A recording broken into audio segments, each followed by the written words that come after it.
네, 오늘 MBN 뉴스투데이 통해서 TV 주치 만나보는 시간 마련했습니다. 네.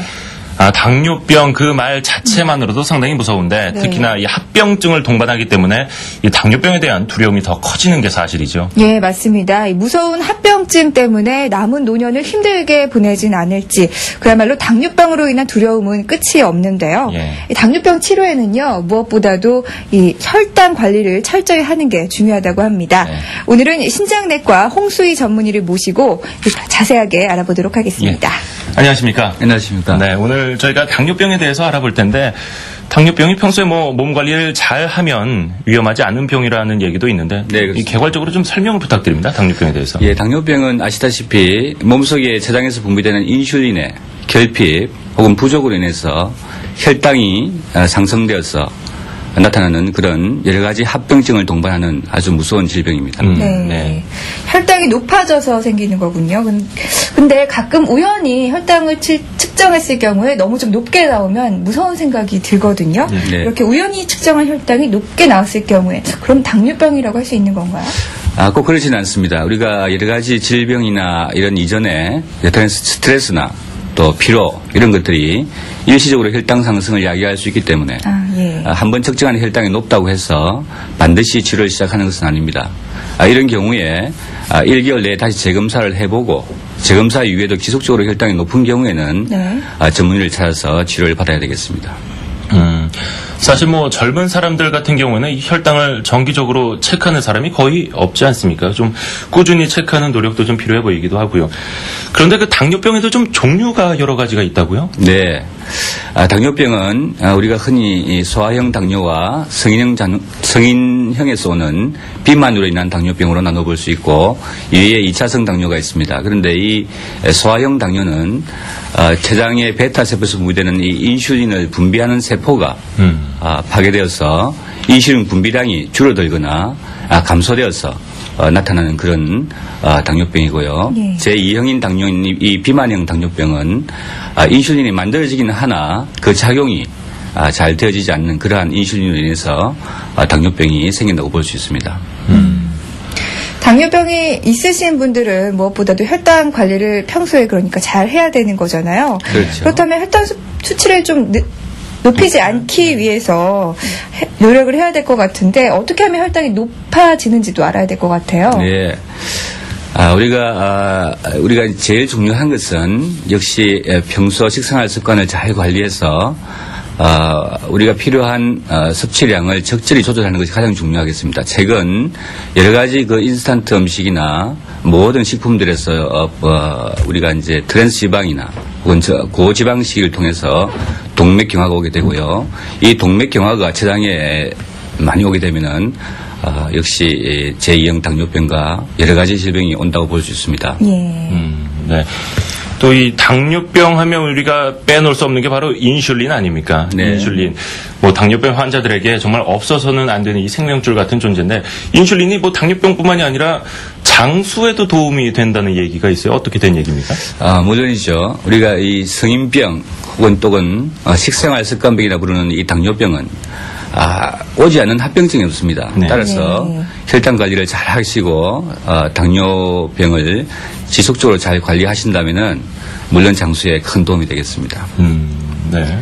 그런데 이 인슐린 치료를 당뇨병 환자가 들어가게 되면 이미 좀 상태가 많이 악화돼서 갈 때까지 간 거 아니냐 이렇게 생각하시는 분들도 많은 것 같더라고요. 예. 이렇게 인슐린 치료는 중증 당뇨 환자에게만 정말 필요한 건가요? 그렇지는 않습니다. 과거에는 특히 우리 한국인들이 이 주사 맞는 것을 굉장히 기피하는 그런 그렇죠. 경향이 있는데요. 과거에는 먹는 약과 또 당뇨에 따라서 주사를 맞기도 하고 했는데 최근에는 바로 인슐린 주사를 시작해서 치료를 시작하기도 합니다. 그래서 지금 인슐린 치료를 시작한다고 해서 지속적으로 계속 인슐린을 또 해야 되는 것은 아닙니다. 또 치료를 한 이후에 혈당 관리가 잘 되어진다면은 다시 약물요법과 식이요법, 운동요법으로 바꾸어서 하는 경우도 많이 있기 때문에 인슐린 주사를 치료를 시작한다고 해서 두려워하시거나 걱정하실 필요는 없습니다.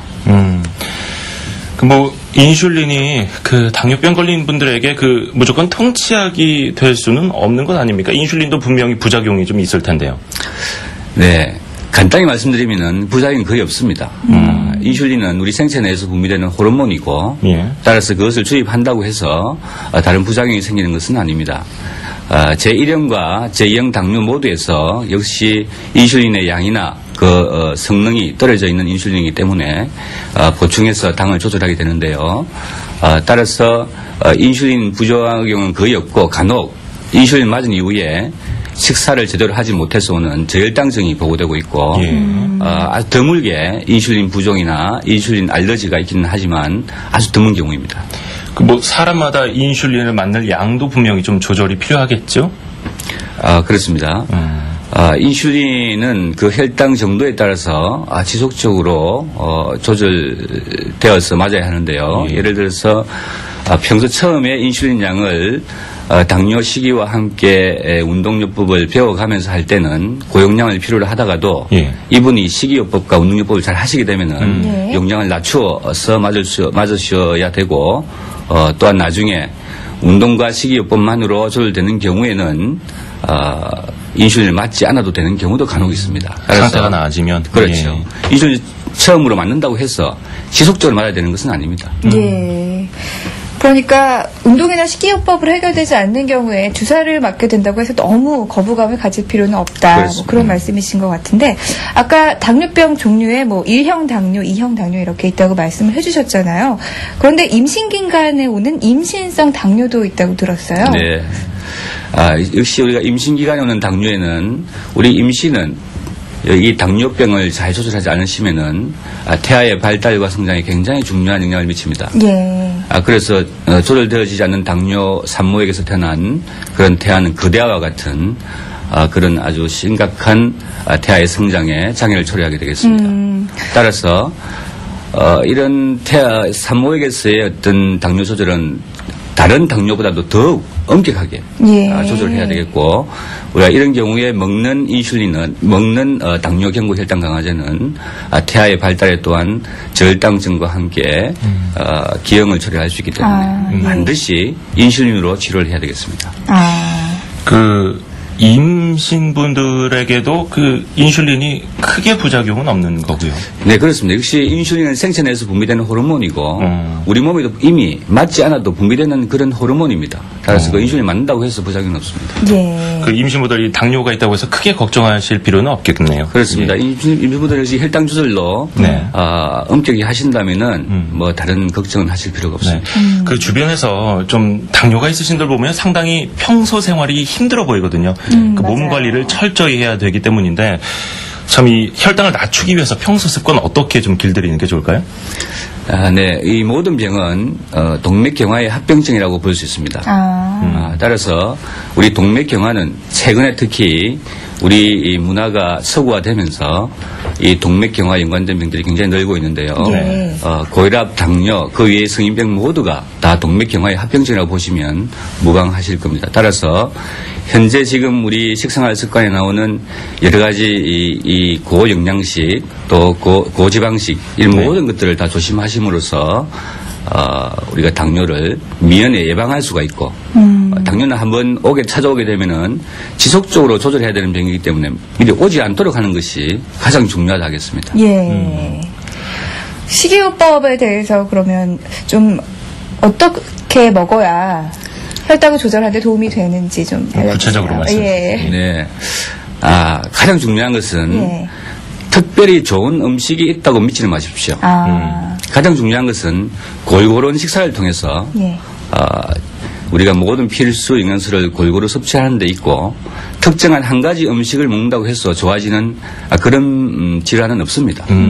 대개 사람들이 가장 흔히 물어보는 질문이 어떤 병을 이야기하면 어떤 음식을 물어보는데 그렇게 당뇨가 어떤 음식을 통해서 좋아진다는 그런 보고된 바는 없기 때문에 우리가 골고루 식사와 함께 저염식 또 저지방식을 평소에 철저히 하시는 것이 가장 중요하겠습니다.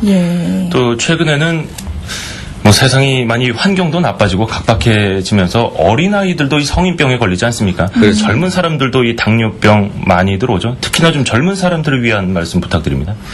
네, 지금 서구 특히 미국 같은 경우에는 어린아이 3명 중에 1명이 당뇨와 혈압입니다.